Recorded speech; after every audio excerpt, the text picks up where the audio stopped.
Râuri de mămăligă se revarsă chiar acum pe străzile Londrei. Nici măcar orașul iubirii nu a fost ocolită nebunia galbenă.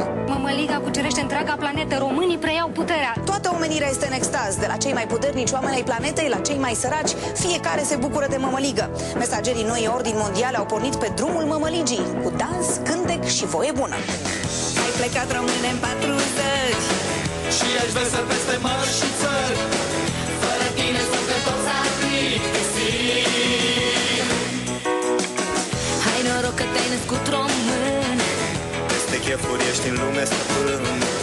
Fără tine universul ar dormi.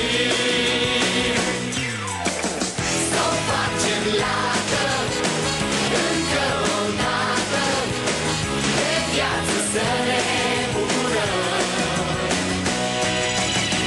Să o facem lată, încă o dată, toată planeta să visăm.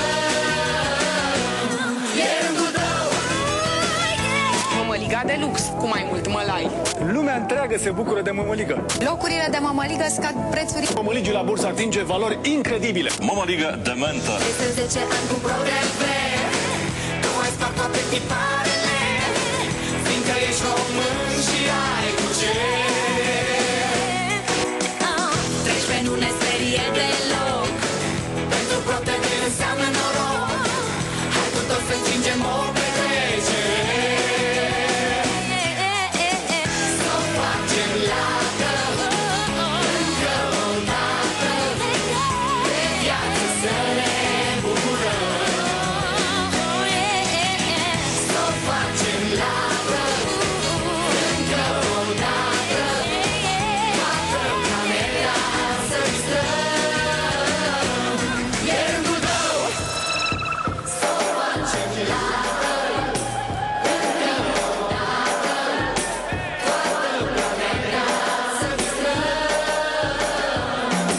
Să o facem lată, încă o dată. Hi, this is Brian Adams. You're watching Pro TV.